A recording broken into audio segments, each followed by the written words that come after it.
कार्यक्रम में हमारे मध्य कुछ परिचय हैं। आदरणीय स्वांत रंजन जी, अखिल भारतीय बौद्धिक शिक्षण प्रमुख, आपका केंद्र जयपुर है। आदरणीय निम्बाराम जी, आप राजस्थान क्षेत्र के क्षेत्रीय प्रचारक हैं। श्रीमान प्रशांत जी, आप माननीय सर कार्यवाह जी के सहायक के रूप में।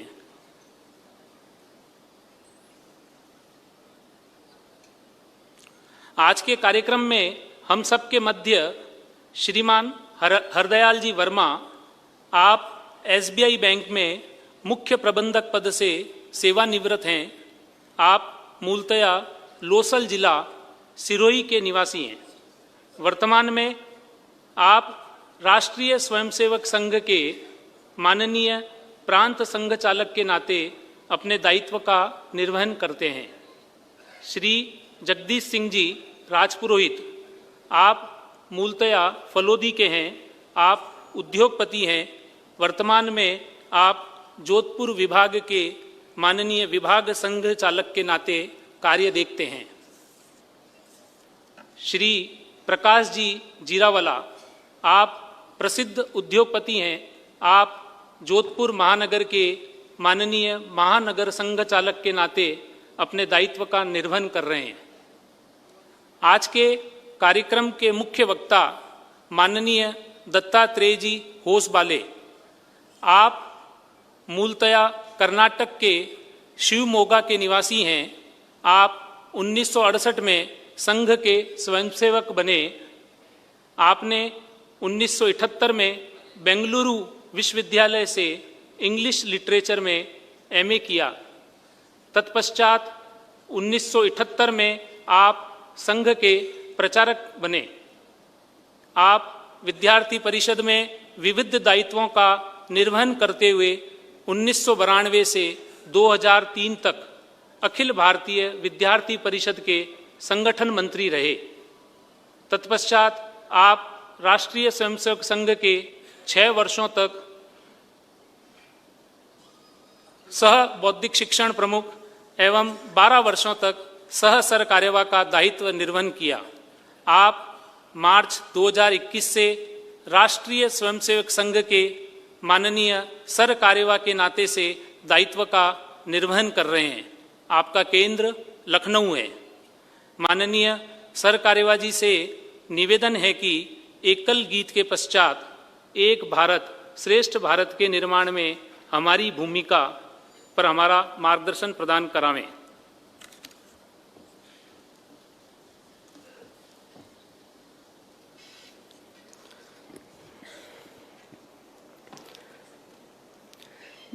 भारत हमारी माँ है, माता का रूप प्यारा, करना इसी की रक्षा कर्तव्य है हमारा। भारत हमारी माँ है, जननी समान धरती, जिस पर जन्म लिया है, निज अन्न वायु जल से जिसने बड़ा किया है। जीवन वो कैसा जीवन, इस पे अगर नवारा।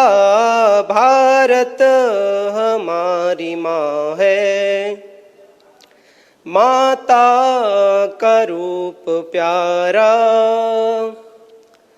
करना इसी की रक्षा कर्तव्य है हमारा।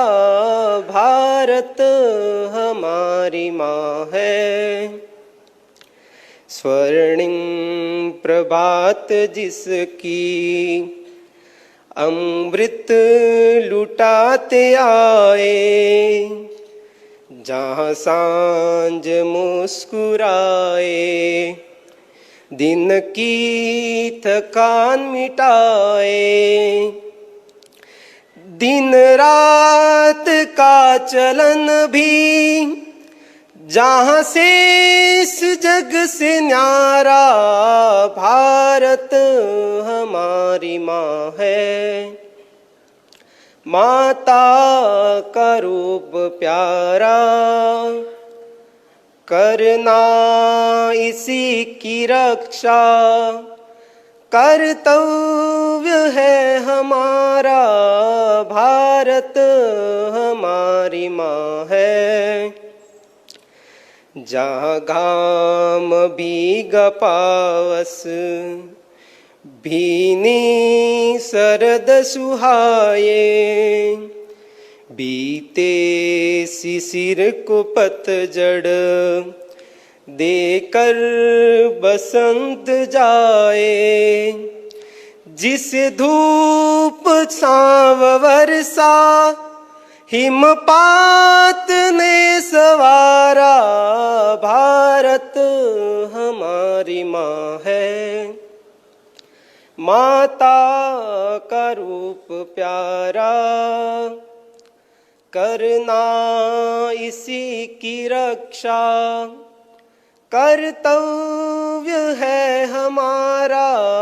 भारत हमारी माँ है। पावन पुनीत माँ का मंदिर सहज सुहाना, फिर से लुटे न बेटों तुम नींद में न खोना। जागृत सुतों का बल ही माँ का सदा सहारा। भारत हमारी माँ है। माता का रूप प्यारा, करना इसी की रक्षा कर्तव्य है हमारा। भारत हमारी माँ है।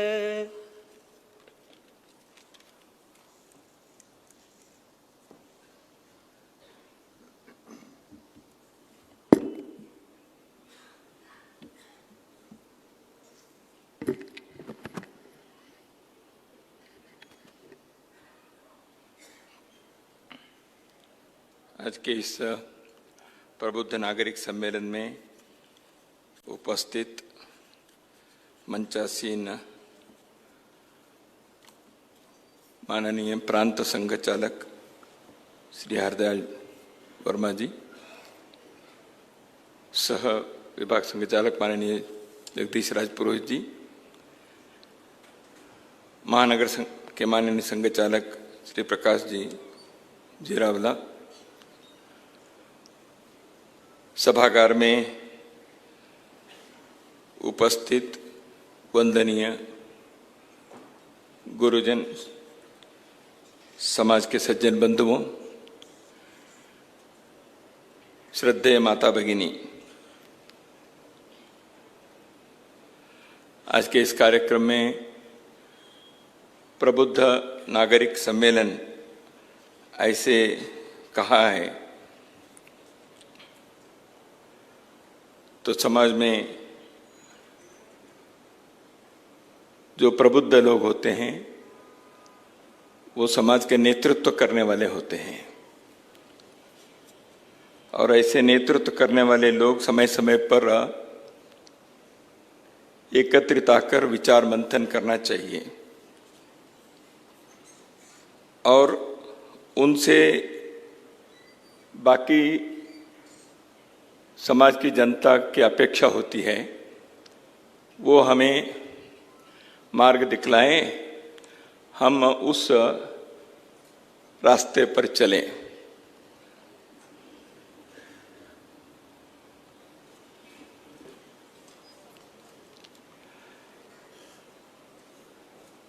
तो इसलिए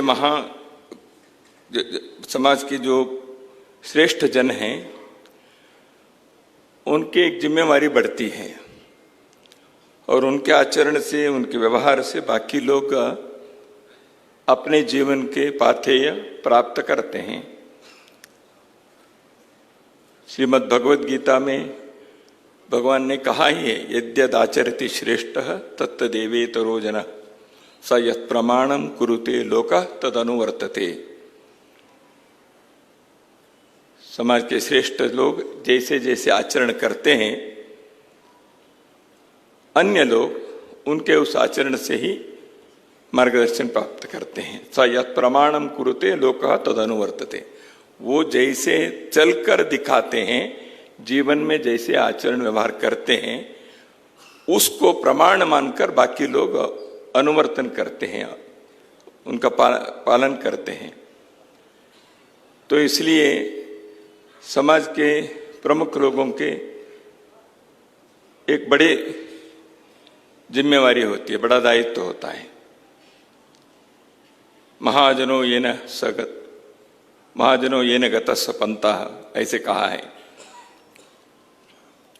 तर्को प्रतिष्ठा श्रुतयो विभिन्ना नैको मुनिर्यस्य वचः प्रमाणम धर्मस्य तत्त्वं निहितं गुहाय महाजनो येन गतस्स पंथः। सब अपने पास धर्म ग्रंथ है, श्रुति है, वेद है। समय समय पर समाज के संत महात्मा ऋषि मुनि श्रेष्ठ ज्ञानी विज्ञानी लोगों ने सब बताकर कहा है, तो उसको लिखकर भी रखा है, ग्रंथ है। फिर भी मनुष्य कभी कभी संभ्रम में पड़ता है, कौन से रास्ता में जाए, क्योंकि सभी भिन्न भिन्न प्रकार दिखते हैं। हर एक में जो कहा गया है वो अलग अलग संदेश देते हैं। ऐसे सामान्य लोगों को लगता है, करे क्या, चौराहे पर खड़े हैं तो चारों दिशा थे, तो किस तरफ जाएं। कभी कभी गूगल के जो है ना, वो भी गलत रास्ता दिखा देता है। तो कई बार कहते हैं लोग, अरे भाई गूगल से मत जाओ, ऐसे भी कहते हैं। तो सब क्या करना चाहिए? तो हम क्या करते हैं, बगल के किसी से पूछते हैं, अरे भाई रास्ता कौन सा है? महाजनो येन गतस्स पंथः। जो समाज के प्रमुख लोग जिस रास्ते पर चले हैं उस पर हम चलें। तो ऐसे जोधपुर के महानुभावों को यहाँ आज आमंत्रित किया है। ऐसे लोगों के लिए मैं क्या बताऊं, और समाज को मार्गदर्शन पथ प्रदर्शन करने वाले लोग सामने बैठे हैं। लेकिन अपने देश की एक परंपरा है, ऐसे सभी लोग इकट्ठे होकर समाज के बारे में समय समय पर चर्चा करते थे। प्राचीन काल में लोग कहते हैं, दो उदाहरण तो सबको समय समय पर ध्यान में आता है। कुंभ मेला जैसे मेल में या नैमिषारण्य में, तो उस समय के जो समाज के निस्वार्थ भाव से समाज के बारे में सोचने वाले लोग अपने ज्ञान अध्ययन और अवलोकन और अनुभव, तपस्या और सेवा, इस कारण से जिनको एक समाज में स्थान था, उनके कोई और प्रतिष्ठा नहीं थी।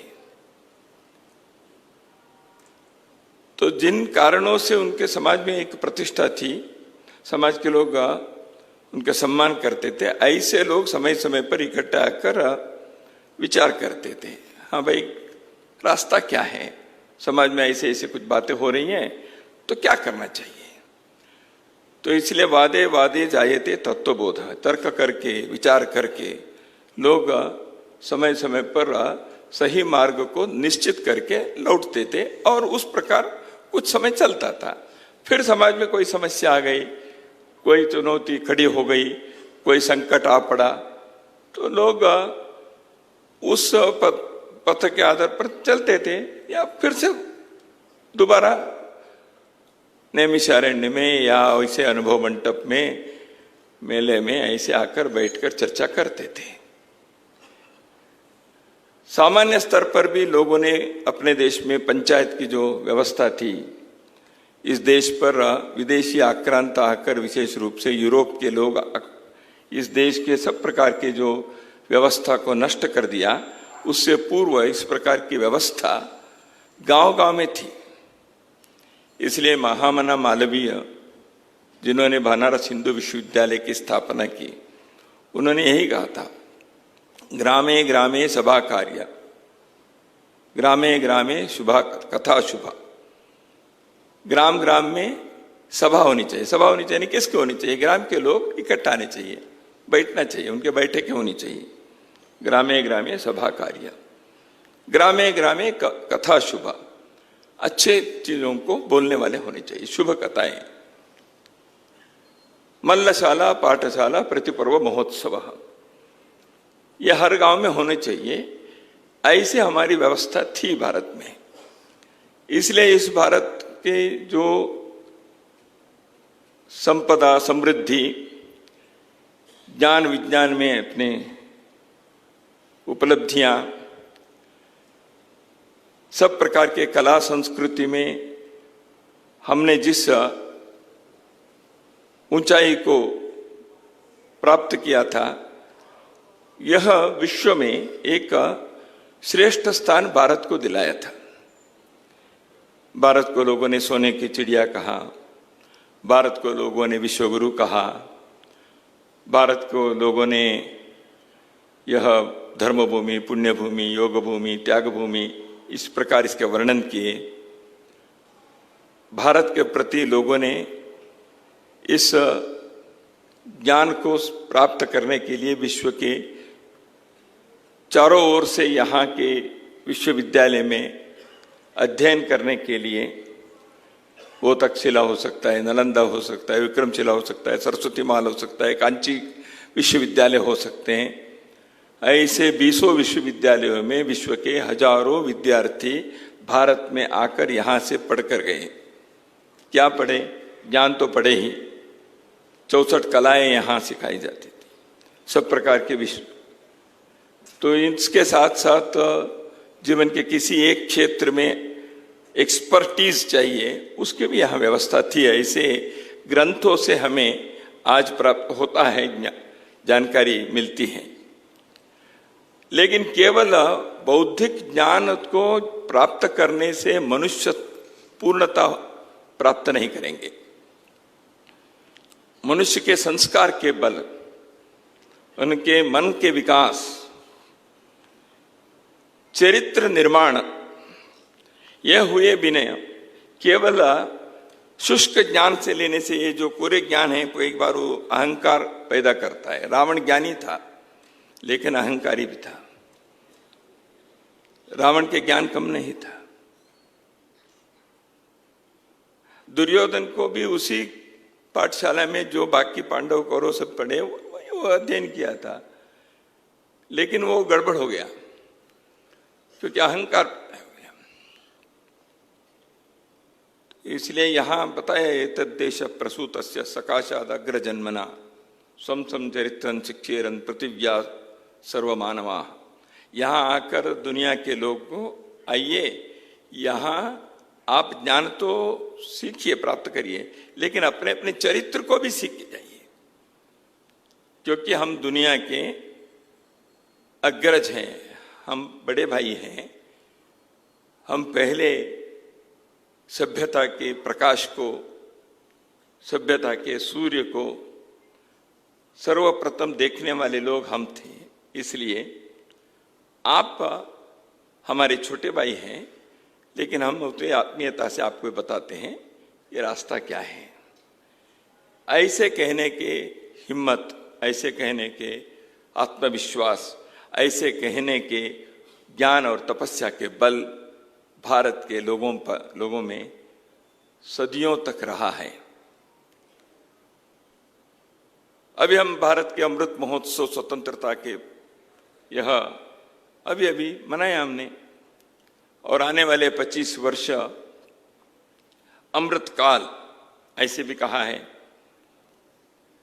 तो इसका अर्थ यह है कि आने वाले 25 वर्ष हमको इस अमृत महोत्सव के जो शुभ अवसर पर जिन विषयों को हम चिंतन मंथन करके निर्णय करेंगे। ऐसे भारत के अमृत काल को लाने का कार्य हमारा है। अमृत महोत्सव लाने का कार्य किसने किया? 75 वर्ष पूर्व देश स्वाधीन हुआ। सदियों के संघर्ष के पश्चात भले ही विभाजित भारत, हमारे कुछ हिस्से अलग हो गए, उस समय के विश्व के राजनीति के षड्यंत्र के शिकार होकर भारत अपने भूमि को खोया। बचे हुए भारत को हमने एक लोकतंत्र के राज्य के रूप में विकसित करने का प्रयत्न प्रारंभ किए। तो ऐसे जो स्वाधीनता हमें मिली, उसके लिए कितने लोगों ने सब प्रकार के न्योछावर कर दिया। कुछ लोगों के नाम तो हम जानते हैं, कुछ लोगों के चित्र तो इधर उधर दिखाई देते हैं। कुछ लोग है ना, कुछ 100, 150, 200, 400 लोगों के, लेकिन हजारों हजारों लोग इस महासंघर्ष में भारत को मुक्त करने के लिए, स्वाधीन करने के लिए, भारत को भारत के रूप में बनाए रखने के लिए क्या नहीं किया। कई लोगों के नाम हम नहीं जानते हैं, इसलिए संघ के एकात्मता स्तोत्र में हम पहले एक पंक्ति बताते थे, उसको थोड़ा सा परिवर्तन भी किया। अविज्ञाता वीरा अधिसमर मुद्वस्त रिपवा अनिर्दिष्टा वीरा, यानी किसको हम नहीं जानते हैं या जानते हैं तो उनका उल्लेख भी नहीं होता।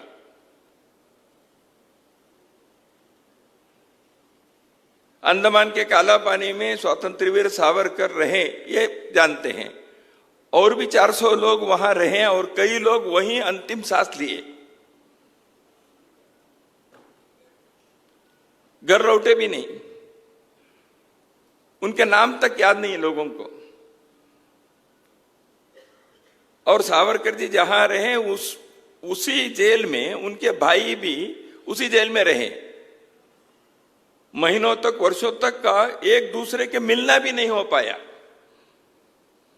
दोनों भाई मिले भी नहीं, एक ही जेल में रहते हुए भी संभव नहीं था, अनुमति नहीं थी। तो ऐसे कितने लोग आजाद हिंद फौज में जो मरे, उनके बारे में कितने नाम हम जानते हैं। तो देश के हजारों हजारों लोग, पुरुष, महिला, विद्यार्थी, युवा, किसान, व्यापारी, हर प्रकार के लोग भारत को स्वतंत्र बनाने के कारण हम तो अमृत महोत्सव मना रहे हैं। अब अमृत काल को बनाने का कार्य किसका है? उन्होंने तो बना के दिया भारत को, स्वतंत्र भारत है, चलो भाई हम चले, अब सरफरोशी तमन्ना, हम तो जा रहे हैं, अब आपके हवाले है वतन, वो कह के चले गए। अब वतन को 75 वर्ष हमने कैसे चलाया और आने वाले 25 वर्ष अमृत काल, ताकि 100 वर्ष जब स्वाधीनता के हो गए 2047 में, कौन से भारत को हम देखना चाहते हैं और अपने अगली पीढ़ी को कौन से भारत को देकर हम जाना चाहते हैं। इसलिए स्वतंत्र भारत को, स्वाधीन भारत को हमको देके वो गए। हम एक स्वर्णिम श्रेष्ठ भारत को अगली पीढ़ी को दे जाने के एक दायित्व हम लोगों के ऊपर है, वर्तमान पीढ़ी पर है। देश स्वाधीन तो हुआ 1947 15 अगस्त को, लेकिन स्वतंत्र हुआ क्या? स्वाधीनता और स्वतंत्रता ये दोनों समान रूपी शब्द जैसे लगता तो है, लेकिन स्वाधीनता यह है जो पराधीन नहीं है, दूसरों के अधीन हम नहीं, स्व अधीन हो गए। अब स्व अधीन थे, तंत्र बदला क्या? स्वतंत्र भी होना चाहिए। इन दोनों में एक समान शब्द है, एक ही अक्षर का है, स्व है। ये स्व क्या है? स्व अधीन होना यानी क्या? स्वतंत्र होना यानी वो स्व क्या है? भारत के स्व क्या है?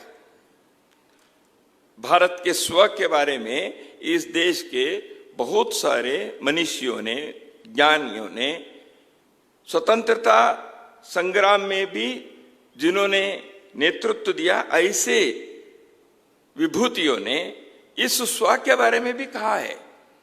मैंने अभी मदन मोहन मालवीय जी के उल्लेख किया, स्वतंत्रता आंदोलन में वो थे, कांग्रेस के अध्यक्ष भी रहे वो। महात्मा गांधी जी उनको अपने गुरु मानते थे और भारत के अभ्युदय के बारे में उन्होंने अपने एक विचार उन्होंने प्रस्तुत किया था। उन्होंने उस समय भारत के स्व को जागृत करने के लिए स्वतंत्रता आंदोलन के बीचों बीच उस दौरान उन्होंने गंगा जी की रक्षा के लिए अंग्रेजों के साथ 1905 में बैठकर उन्होंने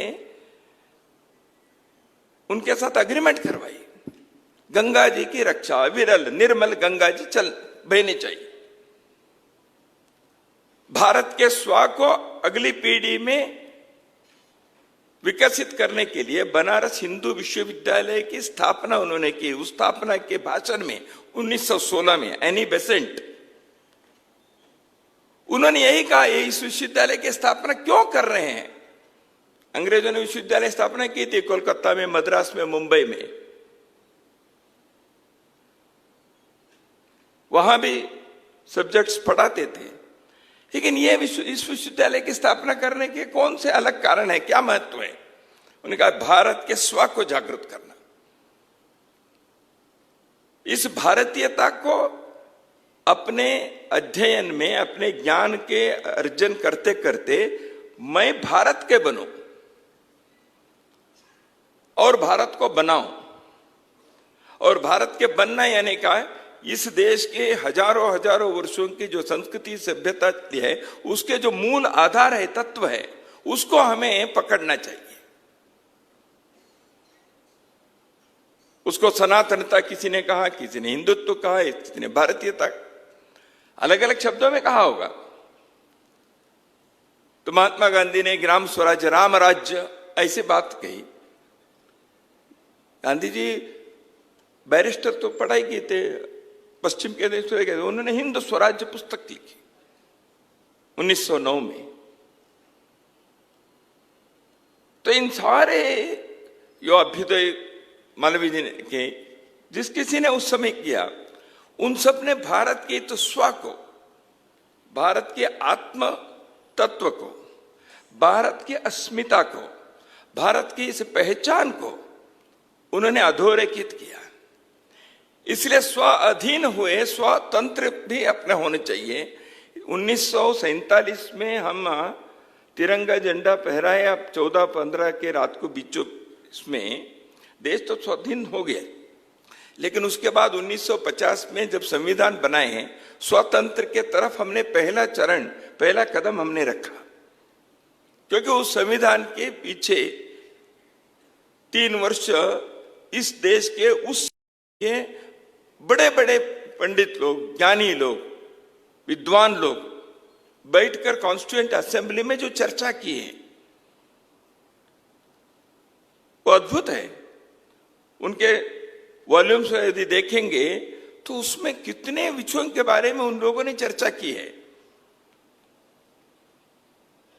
उन सब के कहने यह था, भारत कैसे अपने पैरों पर, अपने आत्मबल पर, अपने अस्मिता पर दुनिया में एक स्थान कमाएं। और हम भारत को लौकिक और पारमार्थिक दोनों दृष्टि से श्रेष्ठ बनाएं। ऐसे नहीं कि भारत को केवल आध्यात्मिक इसमें जीना चाहिए, इसलिए भौतिक जीवन कैसे भी रहो, यह किसी ने नहीं सोचा हमारे यहां। ऐसी बात कभी भी नहीं थी, प्राचीन काल से नहीं थी। कई बार भारत में बारे में यह आता है कि यहां श्रेष्ठ बनना है नहीं केवल आध्यात्मिक जीवन, पारमार्थिक जीवन, ऐसे नहीं है। भौतिक लौकिक जीवन जो है इसको भी अच्छा बनाना है। मनुष्य यहां सब प्रकार के सुख से, आनंद से, हर्षोल्लास से जीना चाहिए। भारतीय लोगों ने, हिंदू लोगों ने हर दिन को पर्व मनाया है। कोई महीना ऐसे नहीं है, कोई पक्ष ऐसे नहीं है जिसमें कोई पर्व नहीं होता, कोई तीज त्योहार नहीं होता। कितने बनाए हैं, हमारी सभ्यता में कितने प्रकार के खाने पीने की चीज हमने विकसित की है, कितने प्रकार के संगीत, नृत्य, शिल्प, ये सब विकसित हुए हैं। जीवन को आनंद से जीना चाहिए। धर्मा विरुद्धो कामोस्मि भूतेषु भरतर्षभ, भगवान कृष्ण कहते हैं मैं धर्म के विरुद्ध नहीं है, ऐसे काममय हूं। यानी जीवन की कामनाएं, वासनाएं, इन सब में भी एक अर्थ है, लेकिन वो धर्म के विरुद्ध ना हो। इसलिए धर्म के विरुद्ध जो नहीं है, ऐसी कामनाओं वो मैं हूं, ऐसे भगवान कृष्ण कहते हैं गीता में। तो इसलिए यहां 64 कलाएं विकसित हुई तो भारत के भौतिक जीवन उच्चाई स्थिति पर ले लाने के प्रयत्न सबने किया, लेकिन उसमें फंसना नहीं चाहिए, उस मोह के बंधन में नहीं पड़ना है। ये 4 दिन के है, लेकिन इसका अनुभव करो, लेकिन उसी में पड़े मत रहो। यह हमारे यहां कहा है। आगे बढ़ो, आगे जीवन और विकसित होगा। इन सबको छोड़ने में भी आनंद आपको आना चाहिए। पहले कमाने में, अनुभव करने में, बाद में छोड़ने में आनंद मिलना चाहिए। इस आनंद को सच्चिदानंद कहा हमारे यहां।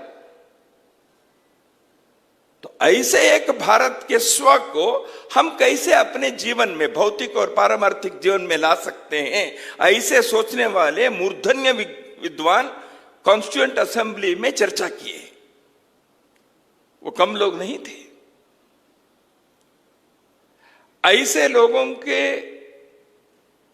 बीच में भारत को ऐसे ले जाने के दृष्टि से जिन्होंने काम किया, ऐसे 2 महानुभावों के आज जन्मदिन है। 11 अक्टूबर लोकनायक जयप्रकाश नारायण, जिन्होंने स्वतंत्रता आंदोलन में काम किया। देश में स्वतंत्र होने के बाद किसी भी प्रकार के कोई भी सरकारी पद पर रहने की उनके सामने प्रस्ताव आने पर भी उन्होंने नकारा, नहीं मुझे कुछ नहीं करना है। कोई भी स्थान पर वो नहीं रहे। उनके लिए तो देश के राष्ट्रपति भी वो बन सकते थे, लेकिन लोकनायक जयप्रकाश नारायण लोकनायक बने। उन्होंने कहा यह मुझे नहीं चाहिए। ग्राम स्वराज्य के, ग्राम विकास के कार्य में वो आगे बढ़े।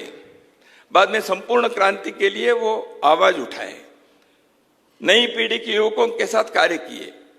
सप्ताह में 3 दिन डायलिसिस करना पड़ता था, उस स्थिति में भी देश में उन्होंने प्रवास किया। ऐसे लोकनायक जयप्रकाश नारायण का आज जन्म दिवस है, और उनके साथ उस कार्य में आगे बढ़े संघ के प्रचारक भारत रत्न नानाजी देशमुख, उनका भी आज जन्म दिवस है। और नानाजी देशमुख ने 60 साल उम्र में उन्होंने कहा मैं राजनीति नहीं जाऊंगा। मोरारजी देसाई जी के जब प्रधानमंत्री थे, सरकार बनी, नानाजी देशमुख को उद्योग मंत्री या कोई मंत्री बनने के लिए प्रस्ताव रखा। मोरारजी भाई ने उनको बुलाया, नानाजी ने कहा मुझे मंत्री नहीं बनना है। आप सोचिए, कलयुग में, हाँ अभी 77 में, बहुत पहले नहीं, मंत्री बनो ऐसे कहा तो उन्होंने कहा मुझे मंत्री नहीं बनना है। तो क्या करोगे? मैं देश की सेवा करूंगा। 60 साल की उम्र में उन्होंने कहा मैं राजनीति छोड़ रहा हूं। उन्होंने राजनीति छोड़ दी, ग्राम विकास के लिए गोंडा में चले गए, बाद में चित्रकूट में गए। आज चित्रकूट में आप जाकर देखिए, युगानुकूल रचना के लिए ग्राम विकास करने का कार्य किया। श्रेष्ठ भारत करने के लिए लोगों ने जो काम किया, ऐसे 2 महानुभावों के जो स्वतंत्र भारत में एक कार्य करने के लिए भारत के लोगों को उन्होंने प्रेरणा दी, ऐसे महानुभावों को आज स्मरण करते हुए कुछ विचार आपके सामने मैं रखूंगा। तो नानाजी ने ऐसे किया था। तो देश के अंदर ये स्व आना चाहिए। कैसे? तो गुलामी एक प्रकार की तो गई 1947 में, लेकिन कई बार ऐसे होता है ना, बस चले जाने के बाद भी ग्रामीण सड़कें भी आजकल ठीक हो गए हैं। थोड़ा पुराने दिनों में क्या होता था, बस गई, बस जाने के बाद भी बस के कारण जो ऊपर उठे धूल है, मिट्टी, वो थोड़ा समय रहता है, इसलिए वो धूल भी थोड़ा एक और 2-4 मिनट रहता है। ऐसे अंग्रेज यहां से जाने के बाद भी 150-200 साल यहां राज करने के बाद उन्होंने छोड़े हुए धूल वो वैचारिक गुलामी के नाते अपने देश में शिक्षा में, प्रशासन में, न्यायपालिका में, सामाजिक जीवन के रीति रिवाज में, अपने स्वभाव में, ये सारे इसमें अंग्रेजों ने छोड़ दिए धूल वैचारिक और बौद्धिक गुलामी के नाते काम करता रहा। इस वैचारिक बौद्धिक गुलामी से मुक्त होना भी अमृतकाल के एक काम है। हम इन 75 वर्षों में थोड़ा थोड़ा उस दिशा में बढ़े हैं, लेकिन अभी भी बाकी है। भारत को एक भारत मानने के लिए भी अपने लोग नहीं, राष्ट्रीय सहमति जो होनी चाहिए, नेशनल कॉन्सेंसस। दुनिया में अन्य देशों में अपने देश के बारे में लोगों में संभ्रम नहीं है, वहां की प्राचीनता के बारे में, वहां की एकता के बारे में, लेकिन भारत में वो भी है। अभी भी आर्य बाहर से आए, यहां द्राविड़ों के साथ उनका संघर्ष हुआ, आर्यों के आक्रमण हुआ, इसलिए यहां आज भी 2 रेस के लोग रहते हैं, कुछ आर्य मूल के रेस के हैं, कुछ द्राविड़ मूल के रेस के हैं। ये एक सरासर गलत विचार को अपने पाठ्य पुस्तकों में 75 वर्ष होने के बाद भी अभी भी हमारे बच्चे पढ़ते हैं। ये आर्य बाहर से आए, ये कोई सिद्ध नहीं किया है, उल्टा आर्य नहीं आए बाहर से, ऐसे कोई रेस नहीं, ये सिद्ध हो गया है। लेकिन अभी भी वो वैचारिक गुलामी बैठी हुई है, उससे हम मुक्त नहीं हुए हैं। ऐसे कई बातें हैं। तो हम अभी भी अपने बच्चों को इंग्लिश मीडियम के कॉन्वेंट में भेजने से ही वो बुद्धिमान होगा, उनको प्रतिष्ठा मिलेगी।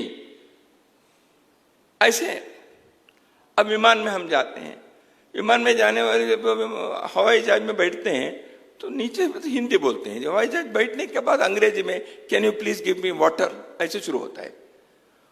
वो वहां जो युवतियां रहती हैं वो आपस में हिंदी में बोलती है या अपनी भाषा में बोलती है, लेकिन वो यात्री से बात करते समय अंग्रेजी में बोलती है। तो एक बार ऐसा हुआ, मैंने कहा जब पानी देंगे क्या, हमारे बगल में बैठे उन्होंने कहा can you please get me water, ऐसे कहने वालों को पहले दिया। हमको लगा ये क्या है भाई, अंग्रेजी बोलने से थोड़ा सा अधिक महत्व मिलता है, इसलिए पूरे समाज में ऐसे होता है, हमारे बच्चे अंग्रेजी में फुट थोड़ा बोले। हिंदुस्तान भर में 2% से कम लोग गलत अंग्रेजी सीखे हैं और कुछ नहीं है। ऐसे नहीं कि इतने वर्षों से बहुत अंग्रेजी के, हाँ कुछ लोगों के लिए नहीं ना जी। भारत को भारतीय भाषा में क्यों हम बड़ा नहीं कर सकते? रूस कर सकता है, जापान कर सकता है, जर्मनी कर सकता है, तो हम भारत क्यों नहीं कर सकते? दूसरी भाषा सीखना है तो भारत के और एक भाषा क्यों नहीं सीखेंगे? मैं कन्नड़ भाषी हूं, मैं हिंदी बोल रहा हूं, मेरे पड़ोसी राज्य की एक भाषा तमिल, वो भी मैं बोलने के लिए सीख लिया। हम क्यों नहीं सीखते और एक भाषा? क्योंकि ऐसी व्यवस्था नहीं है हमारी शिक्षा प्रणाली में। यदि हमको बचपन से ऐसी व्यवस्था होती, संस्कृत सिखाना चाहिए। बाबा साहेब अम्बेडकर, डॉक्टर बाबा साहेब अम्बेडकर ने स्वतंत्र भारत में 145 सांसदों के हस्ताक्षर लगवाकर भारत के राज्य भाषा संस्कृत हो, उन्होंने विषय रखा था, लेकिन नहीं हुआ। कर सकते थे, लेकिन ये गुलामी है ना, ये नहीं जाती। अटल जी प्रधानमंत्री होने तक भारत में लोकसभा में जो बजट प्रस्तुत करते थे, वो बजट शाम को प्रस्तुत करते थे। तो किसी ने सोचा शाम को ही क्यों प्रस्तुत करते हैं, और शाम को 5 बजे 5:30 बजे लोकसभा प्रस्तुत करने के बाद हिंदुस्तान भर में मार्केट तो 5, 5:30, 6 बजे सब बंद हो जाती है। स्टॉक मार्केट भी मुंबई के। तो पता चला इसके 5.5 घंटे पहले इंग्लैंड में मार्केट खुलता है। तो इसलिए वो यहां चलता था उस समय अंग्रेजों के जमाने में। तो इसलिए अटल जी के सामने इस विषय को कुछ लोगों ने बदल दिया। तो सुबह 11 बजे बजट प्रस्तुत करना ये प्रारंभ हो गया। बात इतनी थी, लेकिन कर सकते थे ना। हम अपने, ये है स्व। 1947 में स्वाधीन होने के बाद भी स्व आना है, इन चीजों में आने चाहिए ना। राजपथ को कर्तव्य पथ क्यों बनाना पड़ा भाई? स्व के लिए। वहां विक्टोरिया रानी की जो मूर्ति थी उसको तो हटाए थे, कैनोपी खाली था। तो उसमें सुभाष बोस के, नेताजी सुभाष चंद्र बोस जैसे स्वतंत्रता सेनानी, देश की प्रेरणा केंद्र को वहां खड़ा किया। यह भारत के स्व है। इस स्व को हमें उद्दीपन करना चाहिए, यह आवश्यक है। इसलिए हमें इन बातों के संदर्भ में यदि देखें तो कई चीजें ऐसी हैं अपने शिक्षा में भी। न्यूटन के तत्व हैं, वो भास्कराचार्य ने उससे पहले, सदियों पहले गुरुत्वाकर्षण केंद्र के बारे में कहा है। लेकिन हम तो न्यूटन नियम के नाते कहते हैं। पाइथागोरस के जो राइट एंगल ट्रायंगल के जो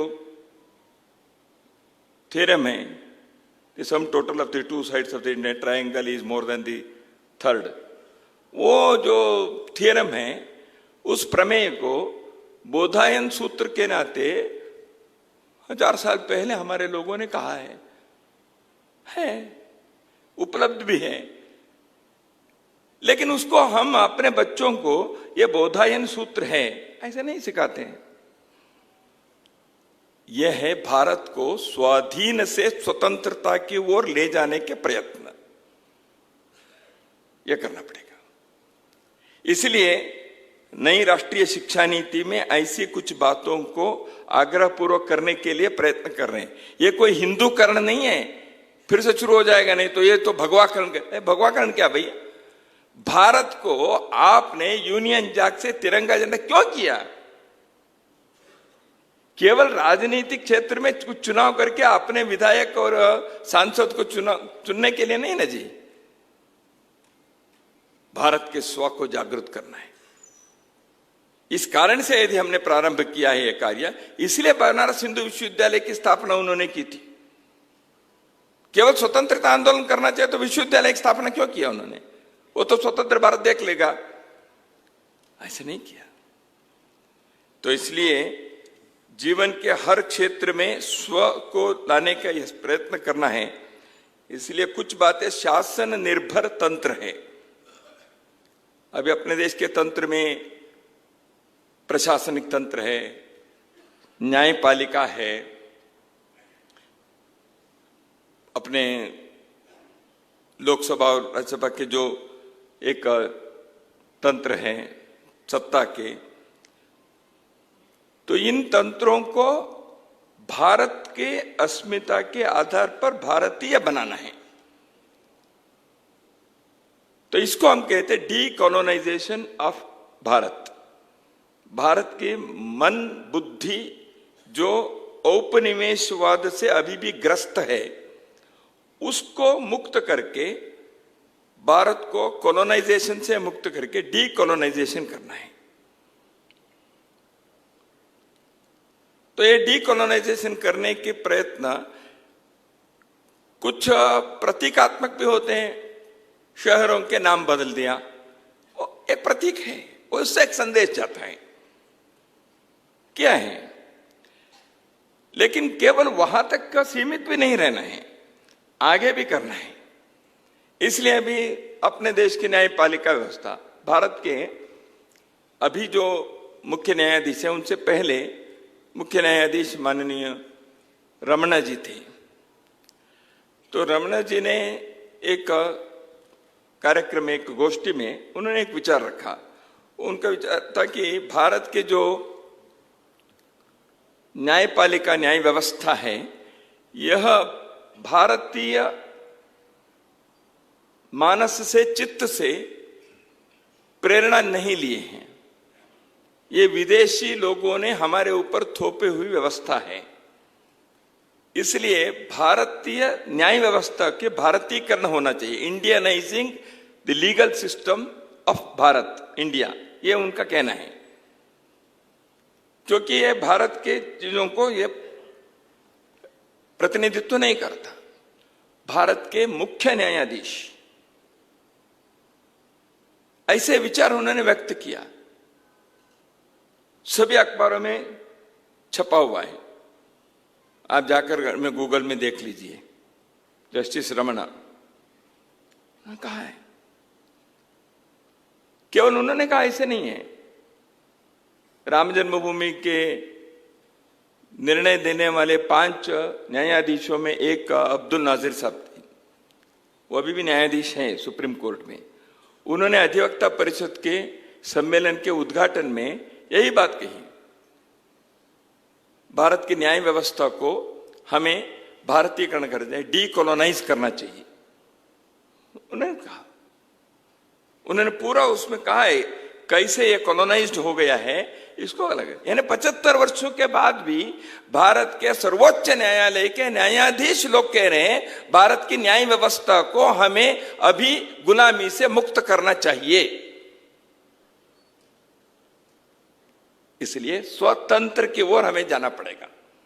इसलिए नई राष्ट्रीय शिक्षा नीति स्वतंत्र की ओर जाने के लिए, नई पीढ़ी को तैयार करने के लिए एक ऐसे मार्ग, हाँ, उसमें अनुभव से परिष्कार करना पड़ सकता है। कोई भी समाज में कोई एक चीज आज बना दिया तो 100 साल के लिए वही चलना चाहिए, ऐसा नहीं होता।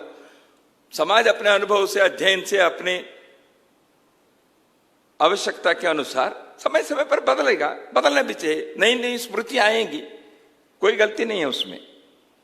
आज जो आवश्यक है उसको सोचने के लिए अपने पुरुषार्थ से, अपने अध्ययन से, परिश्रम से हमें अपने बातों को सामने लाना चाहिए।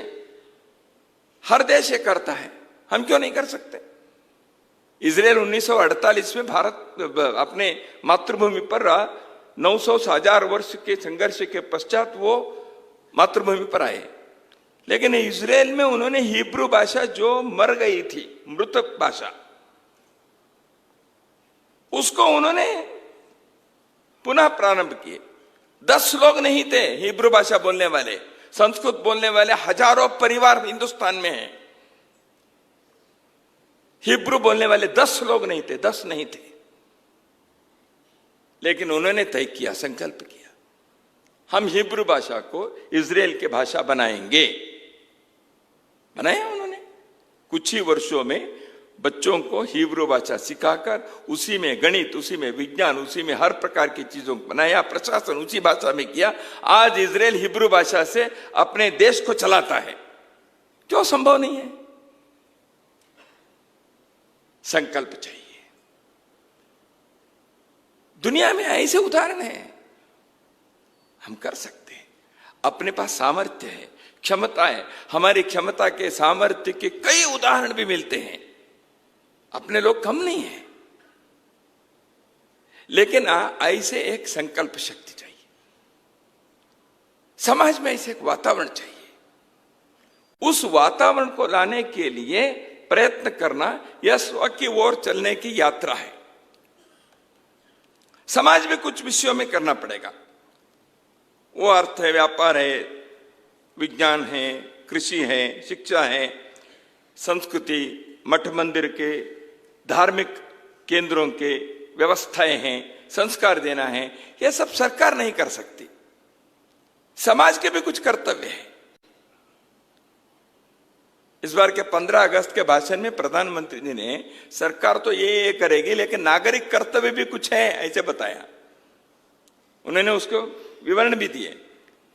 केवल सरकार पर मत रखिए, नागरिकों का भी कुछ कर्तव्य है, समाज के भी कुछ है, और कर भी सकता है। कोविड में सरकार ने अपने कार्य किया, सरकारों ने किया, राज्यों में, केंद्र में अपने अपने जो संभव है किया, मानो ठीक है, अच्छी बात है। लेकिन समाज चुप नहीं बैठा ना।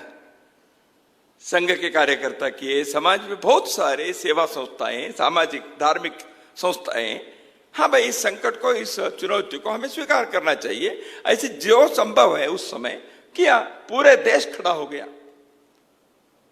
इस कारण से हम इस महामारी के संकट को पार करके आज दुनिया के लिए वैक्सीन देने वाले लोग, पुनः एक बार देश को उस महामारी के संकट, जो उसमें कुछ नुकसान हुए उसको भी भरपाई करनी है। यह समाज के आत्मविश्वास के बल पर हम करेंगे। इसलिए इन विषयों के संदर्भ में भी अपने को सोचना पड़ेगा। चुनौती भी है अपने समाज के सामने। भारत को एक बनाना चाहिए, ऐसे हम कह रहे एक भारत। एक भारत का मतलब क्या है? एक है भारत की एकता। समग्र भारत, कश्मीर से कन्याकुमारी तक, कच्छ से कोहिमा तक, ये भारत एक है। हाँ, जो भारत के हिस्से अलग हो गया वो भी भारत होना चाहिए, उसमें कोई दो मत नहीं है। तो उसके पश्चात हम सोचें, भारत के भौगोलिक दृष्टि से एकता तो सरदार वल्लभ भाई पटेल के प्रयत्न से वो भारत को एक कर दिया। इसलिए उनके स्मरणार्थ स्टैच्यू ऑफ यूनिटी वहां खड़ी है, विश्व के सबसे ऊंची मूर्ति को खड़ा किया है, क्योंकि भारत को एक करने वाले। तो भारत को भौगोलिक दृष्टि से, प्रशासन के दृष्टि से एक किया। भारत को मन की दृष्टि से, संस्कृति की दृष्टि से भी हम एक है ना। इसलिए यह एक भारत यानी यह एक राष्ट्र, एक जन और एक संस्कृति है। जैसे मैंने अभी कहा कि आर्य और द्राविड़ अलग अलग हैं, जाति के आधार पर अलग हैं, मत पंथ धर्म संप्रदाय के आधार पर हम अलग हैं। ये सारे जो है ये विभिन्नताएं हैं, लेकिन विविधताएं हैं। ये सारी विविधताएं के अंदर एक एकता है। पूरे देश को एक करने वाले हजारों बातें हैं। हम अभी नवरात्रि मनाए तो हिंदुस्तान भर में नवरात्रि अलग अलग ढंग से बनाते ही है। कोई दुर्गा पूजा करता है, कोई दसरा कहता है, कोई नवरात्रि कहते हैं, जो भी कहें। भारत में यह एकता है। यह एकता नहीं होती तो हिंदुस्तान के स्वतंत्रता आंदोलन में लाल बाल पाल 3 अलग अलग राज्यों से थे। लाला लाजपत राय पंजाब के थे, बाल गंगाधर तिलक महाराष्ट्र के थे, बिपिन चंद्र पाल पंजाब के थे, या भगत सिंह, राजगुरु, सुखदेव, तीनों को एक साथ फांसी के खंबे पर भेज दिया। तो भगत सिंह पंजाब के थे, राजगुरु महाराष्ट्र के थे, सुखदेव उत्तर प्रदेश के थे। तो उनके मन में नहीं आया हम अलग अलग राज्य के हैं, अलग अलग भाषा बोलने वाले हैं। तो हमारे स्वतंत्रता संग्राम भारत की एकता को भी दर्शाता है। इसलिए भारत की इस एकात्मता को बनाए रखना चाहिए। अब भारत को टुकड़े टुकड़े करेंगे, भारत के भाषा के आधार पर अलग अलग राष्ट्र हैं। अभी कल रात को मैं पढ़ रहा था, हार्वर्ड यूनिवर्सिटी में भारत के कुछ लोगों के प्रयत्न से एक प्रोजेक्ट, रिसर्च प्रोजेक्ट निकाला। उनके एक रिपोर्ट निकला। उस रिपोर्ट में क्या है, कैसे मणिपुर एक अलग राष्ट्र है और इस पर कैसे भारत के आज भी कब्जा है। यह हार्वर्ड यूनिवर्सिटी ने ऐसे, इसलिए राजीव मल्होत्रा जैसे विद्वान लेखक ने पिछले दिनों में एक ग्रंथ के उनके प्रकाशन हुआ। पहले एक ब्रेकिंग इंडिया करके भारत के विखंडन, ऐसे उनका एक पहले ग्रंथ आया था। उसका ही एक अगले वॉल्यूम, अगले खंड मानिए, ब्रेकिंग इंडिया पुस्तक के दूसरा आया है। उसमें उन्होंने इन विषयों की चर्चा की है। यह हार्वर्ड यूनिवर्सिटी के प्रोजेक्ट के बारे में भी उनके पुस्तक में चर्चा है। तो कहने का तात्पर्य है, कुछ लोग इसमें लगे हुए हैं कैसे भारत एक नहीं है, इसलिए वो इधर उधर से कुछ ना कुछ विकृत चीजों को देखा, उसको अपने विद्वत्ता के विकृति को प्रस्तुत कर देते हैं, उसको रिसर्च बनाते हैं, टेक्स्ट बुक में आएगा, दुनिया भर में चलेगा। तो इसलिए कर्नाटक में 3 तहसील के एक राज्य है, बहुत छोटा जिला है, बहुत छोटा जिला है लेकिन प्रसिद्ध है, क्योंकि जनरल तिम्मैया, जनरल कारियप्पा उस जिले से आए, उसको कूर्ग जिले, कोडगु जिले कहते हैं। तो जुझारू लोग वहां से आए और मिलिट्री में गए। उस कोडगु को ये अलग बनाना चाहिए, ये अलग राज्य है, अलग राष्ट्र है, ऐसे शुरू हुआ। तमिलनाडु के द्राविड़ कजगम ने बहुत पहले उन्होंने यही कहा था, हम हिंदू राष्ट्र, हिंदुत्व, हिंदी, ये सब हमारा नहीं है, हम अलग हैं। अभी नया हुआ, कमला हासन ने परसों एक स्टेटमेंट दे दिया, राजराज चोलन जो 1000 वर्ष पहले तमिलनाडु में राज्य करते थे और उनके साउथ ईस्ट एशिया में दूर कंबोडिया तक का, दूर दूर तक का उनके प्रभाव फैला हुआ था। उन्होंने उत्तर भारत से गंगा नदी को लेकर गए उन दिनों में, और वहां उन्होंने अपने राज्य के एक मंदिर के सामने जो तालाब बनाया उसमें उस गंगा को डाल दिया था उन्होंने। राजराज चोलन ऐसे 1000 वर्ष पहले तमिलनाडु में एक श्रेष्ठ राजा के रूप में जनहित में कार्य किया। तो अब उनके बारे में जो फिल्म आया, उस फिल्म के बारे में वहां के एक प्रसिद्ध अभिनेता कमला हासन कह रहे हैं, राजराज चोलन शैव था, वो हिंदू नहीं था, उस समय हिंदुइज्म नहीं था। क्यों, क्या क्या हो गया? तो डॉक्टर करण सिंह ने इसलिए कहा, हाँ शैविज्म हिंदू नहीं है, ये कहना ऐसे है जो कैथोलिक जो है वो क्रिश्चियन नहीं है, ऐसे कहने जैसे है, ऐसे डॉक्टर करण सिंह जी ने उत्तर दिया है। गंगा नदी को देवप्रयाग के बाद वाराणसी में, प्रयाग में उसको गंगा जी कहते हैं। उससे पहले भागीरथी, मंदाकिनी, अलकनंदा ये नाम है।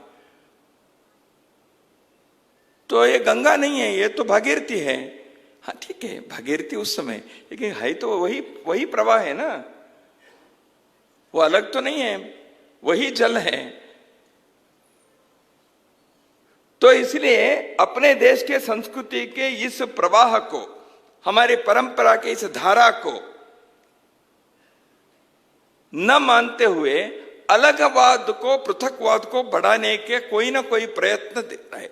इसलिए एक भारत के जब कहना आवश्यक होता है, इन कारणों से, भाषा के नाम पर या अपने विकृत विद्वत्ता के कारण भारत को टुकड़े टुकड़े करने के मानसिकता केवल जवाहरलाल नेहरू विश्वविद्यालय के कुछ विद्यार्थियों के दिमाग के उत्पत्ति नहीं है।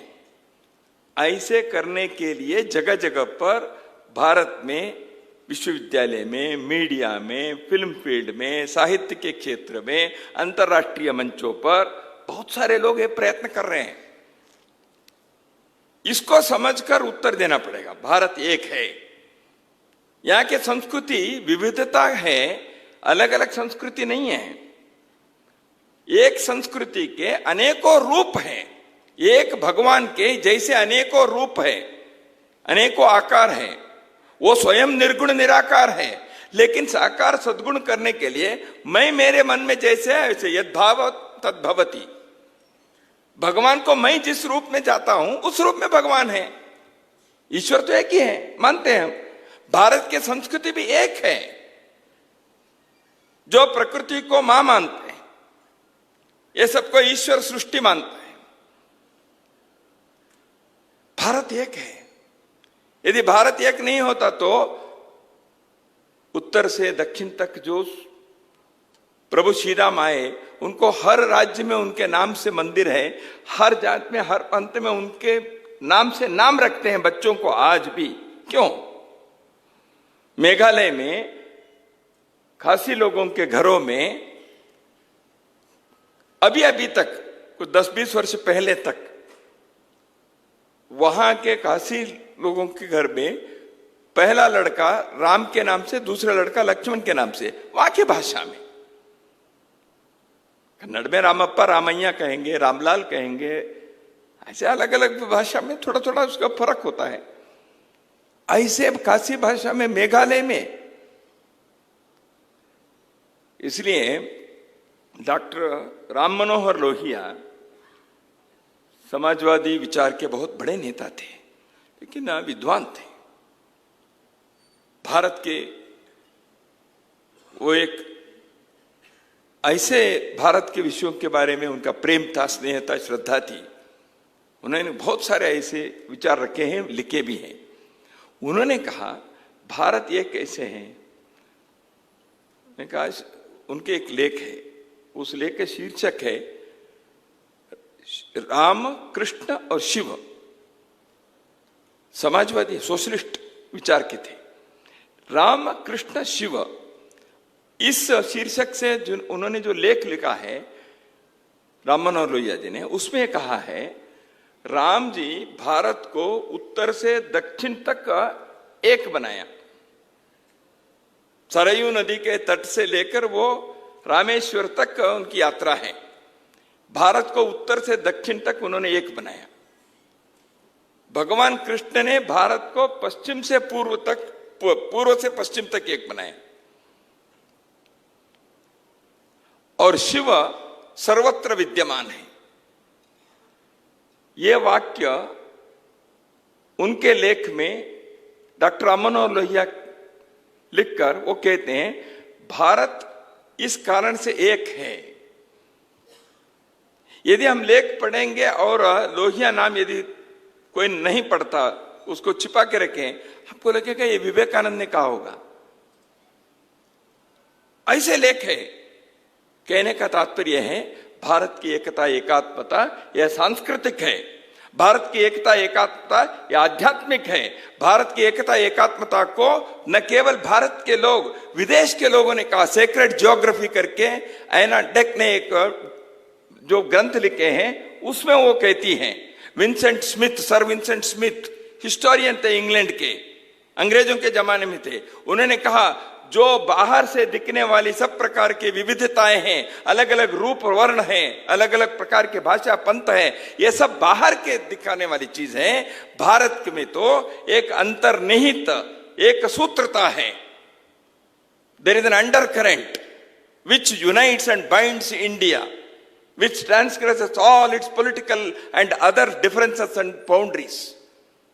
विंसेंट स्मिथ लिखते हैं भारत की एकता ये है। इस एकता को तोड़ने के लिए प्रयास करने वाले लोग भारत विरोधी होते हैं। इसलिए एक भारत को बनाना यह आवश्यक, इस दृष्टि से बनाने की जरूरत नहीं है, अनुभूति करना है। तो बनाना क्या है? इस भारत को श्रेष्ठ भारत बनाने के लिए यह स्वतंत्र आवश्यक है।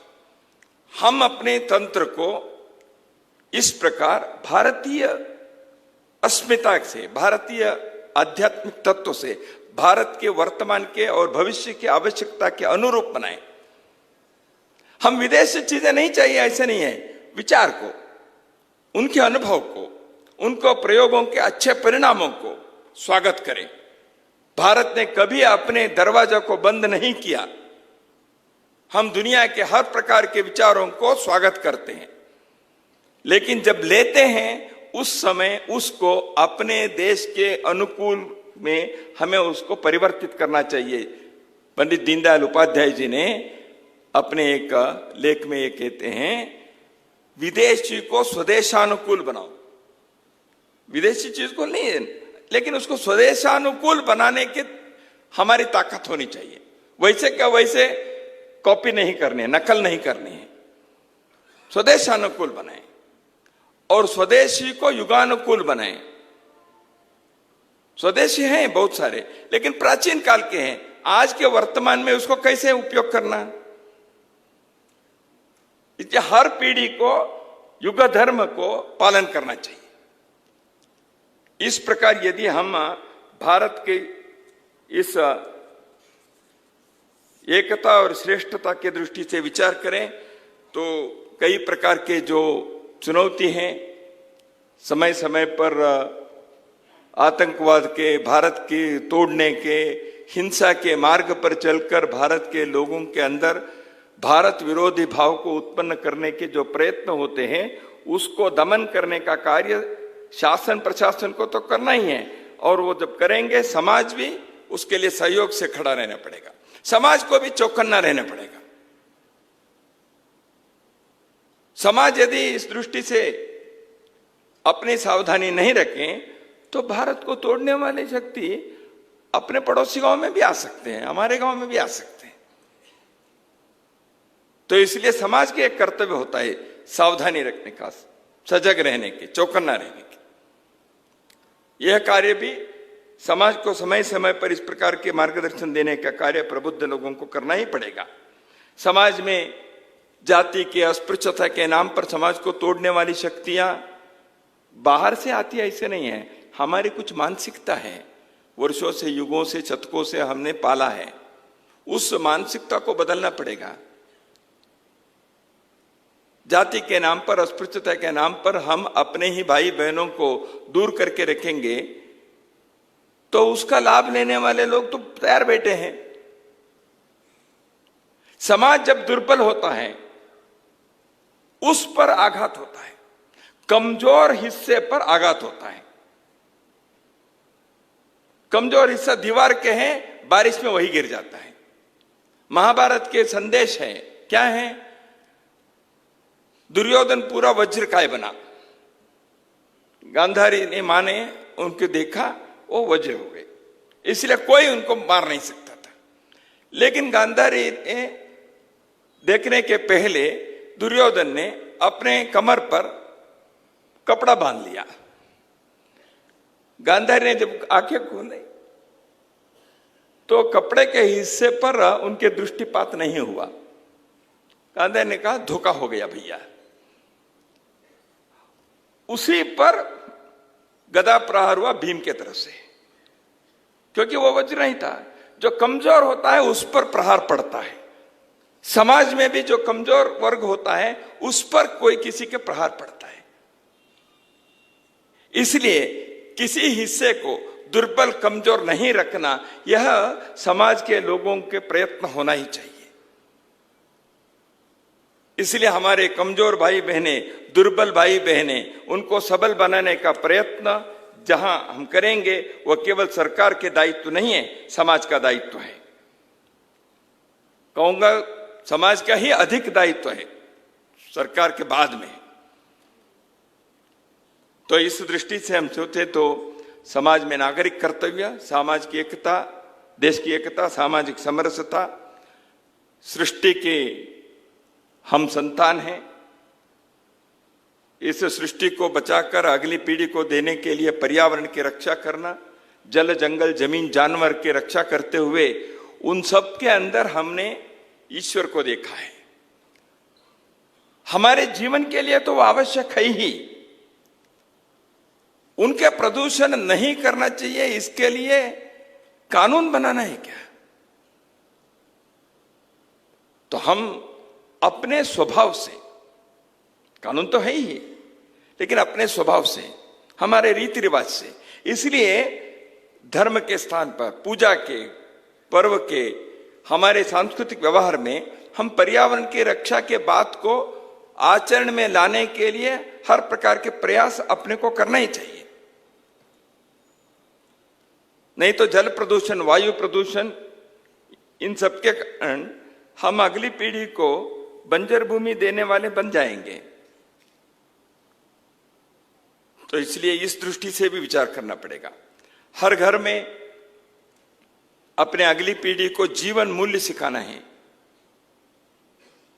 जीवन में अर्थ के, धन के एक स्थान है, महत्व है। धर्मस्य मूलम अर्थम, चाणक्य ने कहा है। लेकिन अर्थ के लिए कोई भी अनर्थ करे, यह भी तो ठीक नहीं है। अर्थ को जब अनर्थ से अर्थ कमाए तो जीवन निरर्थक होता है। तो इसलिए अर्थ के महत्व हम बच्चों को सिखाएं, लेकिन अर्थ कैसे भी कमाएं और कमाने के बाद कैसे भी उड़ाएं, जीवन के मूल्यों को सिखाना पड़ेगा, चरित्र के बारे में सिखाना पड़ेगा,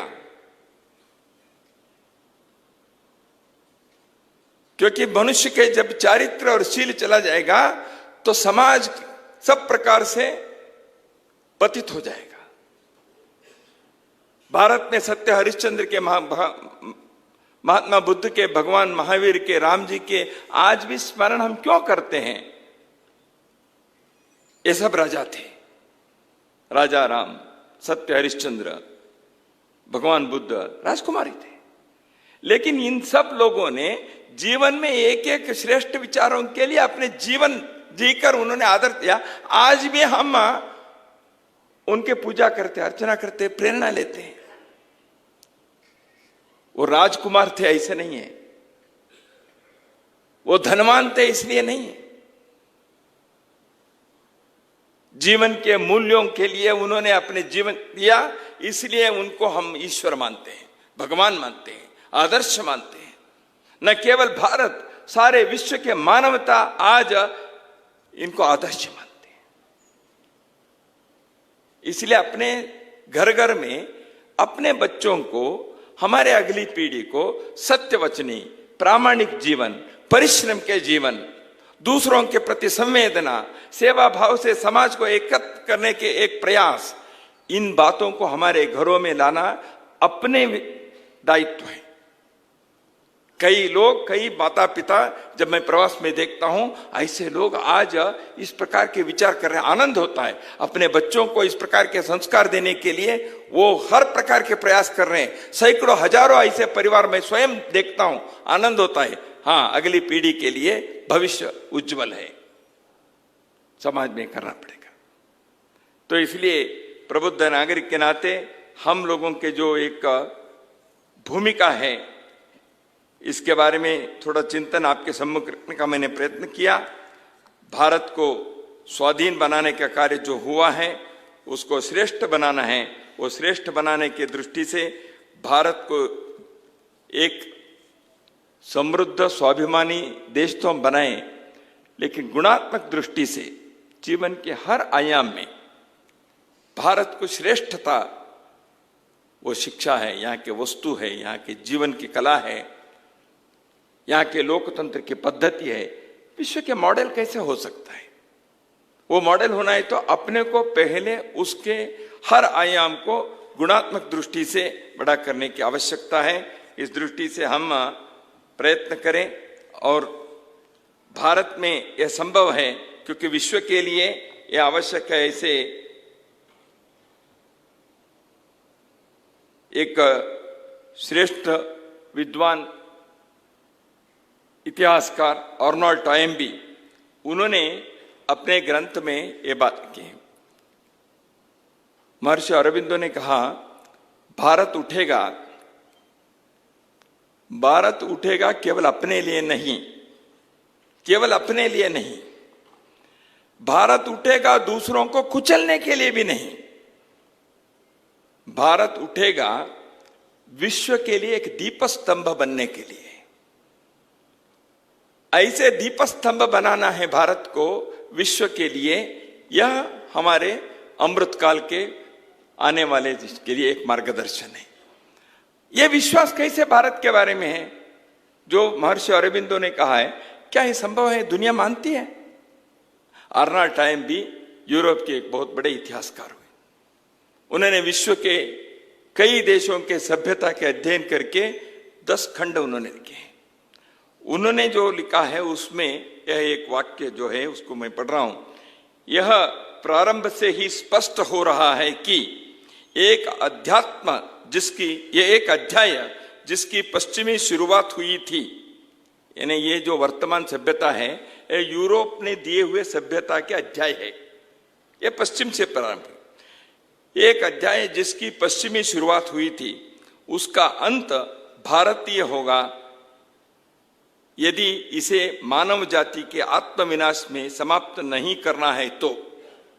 मानव जाति अपने आप में आत्मविनाश नहीं करना है तो इसको भारत के अध्याय के साथ उसको समाप्त करना पड़ेगा। मानव इतिहास के इस अत्यंत खतरनाक क्षण में मुक्ति का एकमात्र तरीका प्राचीन हिंदू तरीका है। यहाँ हमारे पास वही दृष्टिकोण और भावना है जो मानव जाति के लिए एक ही परिवार में एक साथ बढ़ने के लिए संभव बना सकती है। यानी सारे विश्व को एक परिवार के नाते देखकर आगे बढ़ने के यह श्रेष्ठ जीवन मार्ग यह भारत से संभव है। ऐसे आर्नोल्ड आयम्बी जैसे एक विद्वान कहते हैं, वो अध्ययन के अनुभव से कहते हैं। महर्षि अरविंदो अपने दृष्टार के नाते अपने दृष्टि से कहते हैं। मुझे लगता है भारतीय के नाते हम नागरिकों को ऐसे श्रेष्ठ लोगों के मार्गदर्शन हमें प्रेरणा दे, आत्मविश्वास से आगे बढ़ने के लिए हमें सब प्रकार की वह शक्ति दें। और दीपावली के थोड़ी दिन हैं, इस समय आप सभी को दीपावली के हार्दिक शुभकामनाएं और अंधकार को दूर करने का दीपोत्सव, इस प्रकार के जो एक वैचारिक गुलामी के भारत के सामने चुनौती के अंधकार कभी कभी आ जाता है, उसको दूर करने का यह श्रेष्ठ संस्कृति दीप के प्रकाश हम सभी को मार्ग प्रशस्त करे। इतना ही निवेदन करता हूं। सभी को नमस्कार।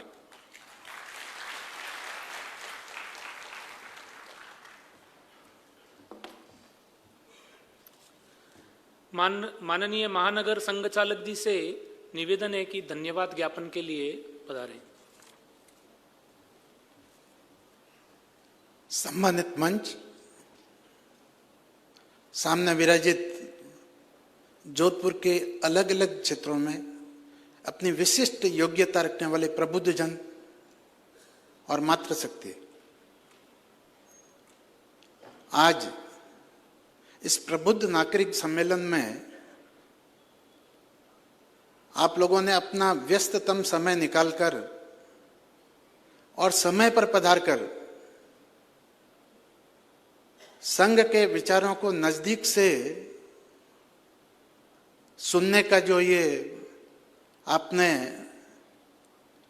दायित्व निभाया है, इसके लिए राष्ट्रीय स्वयंसेवक संघ जोधपुर महानगर आपका हार्दिक हार्दिक आभारी है। आप इस तरह संघ के विभिन्न कार्यक्रमों में जब भी आपको निमंत्रण मिले अवश्य पधारें। हम सब मिलकर ही देश को अपने उच्च स्तर पर ले जा सकते हैं। तो मैं आप सभी का हार्दिक आभारी हूं। आभार व्यक्त करता हूं मेडिकल कॉलेज का जो अपने को विशाल भवन दिया है उनका भी, यहाँ के नगर निगम का भी हार्दिक आभारी हूँ जिन्होंने इस कैंपस को और बाहरी साज सज्जा सफाई की व्यवस्था की। और धन्यवाद हमारे उन कार्यकर्ताओं का जिन्होंने पीछे रहकर इस कार्यक्रम को और सुंदर और व्यवस्थित बनाया। पुनः आपसे एक निवेदन, जब भी आपको निमंत्रण मिले संघ के कार्यक्रमों में जरूर पधारें और नजदीक से देखें। धन्यवाद।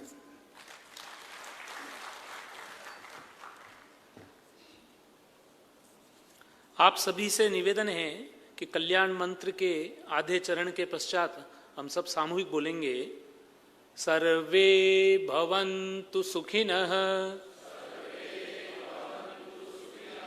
सर्वे सन्तु निरामया, सर्वे भद्राणि पश्यन्तु, मा कश्चित् दुःख भाग् भवेत्। ओम शांति शांति शांति। धन्यवाद।